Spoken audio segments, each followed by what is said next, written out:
बहुत इंपॉर्टेंट सवाल है। मैंने बताया कि रोजा छोड़ना दो सूरतों में, सफर और बीमारी। सहाबा के दौर में कोई मजदूर पेशा थे, कोई इन्वेस्टर थे जो सिर्फ पैसे इन्वेस्ट करते थे, आराम से रहते थे। कुरान ने जब हुक्म दिया है ना कि तुम पर रोजे फर्ज किए गए हैं, और खवातीन में मशहूर है कि प्रेग्नेंट खवातीन पे रोजे फर्ज नहीं है, फीड कराने वाली औरतों पे रोजे फर्ज नहीं है। अस्सलामु अलैकुम वरहमतुल्लाहि वबरकातुहू। रमज़ान के मुबारक महीने के अंदर बहुत सारे लोग मजदूरी करते हुए गर्मी के मौसम में भी रोज़ों का एहतमाम करते हैं, लेकिन कुछ लोग ऐसे भी हैं जो मजदूरी के वजह से और गर्मी के वजह से रोज़े को छोड़ देते हैं।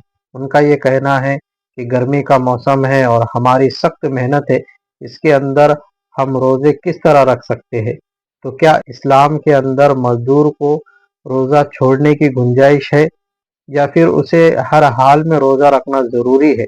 आज के वीडियो के अंदर हम इसी बात को मालूम करेंगे, क्या एक मजदूर के लिए हर हाल में रोज़ा रखना ज़रूरी है या फिर उसके लिए कुछ इस्लाम ने गुंजाइश दी है। क्योंकि आज तक जो हमने सुना है कि रोज़ा सिर्फ दो वजह से छोड़ा जा सकता है। एक, अगर कोई आदमी मुसाफिर है, सफ़र में है, तो वो सफ़र की दिक्कत से बचने के वास्ते रोज़े को छोड़ सकता है और बाद में कज़ा कर सकता है। या कोई शदीद बीमार है तो उसके लिए भी ये इजाज़त है कि वो रोज़े को छोड़े और उसके बाद उसकी कज़ा अदा कर दे। लेकिन क्या एक मजदूर के लिए, मेहनत और मजदूरी का काम करने वाला एक शख्स है, क्या उसके लिए रोज़ा छोड़ना जायज़ है या नहीं? आज के वीडियो के अंदर हम इसी बात को मालूम करेंगे और इस बात के ऊपर हजरत मुफ्ती तारिक मसूद साहब की क्या राय है, उनकी राय को हम मालूम करने की कोशिश करेंगे।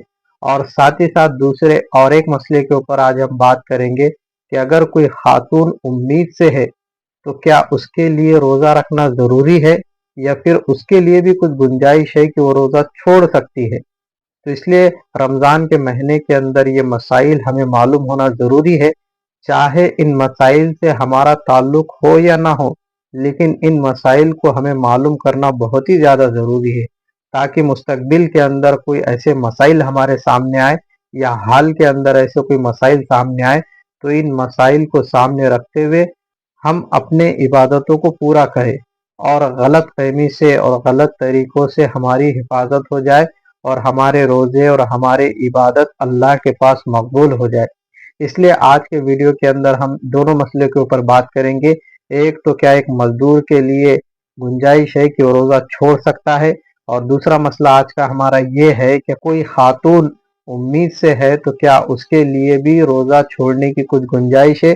ये दोनों मसाइल के ऊपर हजरत ने क्या कहा, आज के वीडियो के अंदर हम सुनेंगे। तो आप भी सुनिए और वीडियो को पूरा देखिए ताकि बात पूरी की पूरी तौर पर समझ में आ जाए। तो सुनिए हजरत मुफ्ती तारिक मसूद साहब ने क्या कहा।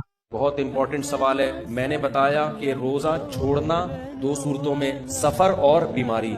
मजदूर इसमें दाखिल नहीं, जॉब वाले लोग इसमें दाखिल नहीं है, क्योंकि इसका कोई मयार नहीं है। सहाबा के दौर में कोई मजदूर पेशा थे, कोई इन्वेस्टर थे जो सिर्फ पैसे इन्वेस्ट करते थे, आराम से रहते थे। कुरान ने जब हुक्म दिया है ना कि तुम पर रोजे फर्ज किए गए हैं, तो इसमें मजदूर भी दाखिल है, रेगिस्तानों में काम करने वाले लोग भी दाखिल है। दो लोग मुस्तस्ना है, बीमार और मुसाफिर। तो इसलिए मजदूर चाहे कितनी ही सख्त मजदूरी करता हो, कोयले की कान में भी मुलाजमत करता हो ना, जहाँ 1 घंटे के बाद शदीद प्यास लगती है, उसको फिर भी रोजा रखना पड़ेगा अगर वो मुसाफिर नहीं है। तो रमजान का रोजा इस्लाम का रुकन है। आप मैच जीते या हारे, आपको रोजा रखना पड़ेगा अगर आप मुसाफिर नहीं है। इसी तरह मेरे भाई, खवातीन जो प्रेग्नेंट होती हैं या बच्चे को फीड करा रही होती हैं, वो भी बड़े आराम से रोजा छोड़ देती हैं। और खवातीन में मशहूर है कि प्रेग्नेंट खवातीन पे रोजे फर्ज नहीं है, फीड कराने वाली औरतों पे रोजे फर्ज नहीं है। ना ना ना ना ना, यहाँ भी वही है कि अगर रोजा छोड़ के बीमार होने का गालिब गुमान हो तो रोजा छोड़ने की इजाजत है। प्रेगनेंसी बजाते खुद कोई बीमारी नहीं है। इसी तरह बच्चे को फीड कराने से खुद के बीमार होने जो बच्चे को फीड करा रही है खवातीन, वो अगर रोजा रखेंगी तो खुद बीमार होने का या बच्चे के बीमार होने का खतरा है, तो वो रोजा छोड़ सकती हैं। अदरवाइज फीड कराने वाली औरत के लिए भी रोजा छोड़ना जायज नहीं है। तो अगर खातून बच्चे को फीड करा रही है, उनको डर है कि मैंने रोजा रखा तो दूध ही नहीं आएगा, बच्चे का बेड़ा गर्क हो जाएगा, तो एक अलग मसला है। लेकिन अगर ऐसा खतरा नहीं है तो कुछ कमजोरी तो बहरहाल होती है, और फीड कराने वाली को ज्यादा कमजोरी होती है। तो ये वीकनेस या कमजोरी कोई शरई उज़र नहीं है। तो इसलिए ये शरई आज़ार हैं। इसके अलावा बस 2 चीजें याद रखें, बीमार और मुसाफिर, और उसमें मरना भी दाखिल है। जब जाहिर है बीमारी के खौफ से तोड़ सकते हैं, तो मौत के खौफ से तो बदरी औलाद तोड़ सकते हैं। हमने देखा कि हजरत ने खुले तौर पे फरमाया कि इस्लाम के अंदर 2 लोगों के लिए یہ جائز ہے کہ وہ روزہ چھوڑ سکتے اور بعد میں اس کی قضا ادا کر سکتے، ایک تو مسافر یا پھر شدید جو بیمار ہے۔ اس کے علاوہ جتنے بھی لوگ ہیں ان کے لیے لازمی ہے، ضروری ہے، فرض ہے کہ ہر حال میں وہ روزے کا اہتمام کرے۔ اگر آپ کو ہمارا یہ ویڈیو پسند آیا ہے تو ہمارے چینل کو سبسکرائب کیجئے، ہمارے ویڈیو کو شیئر کیجئے تاکہ دوسروں تک بھی یہ بات پہنچ جائے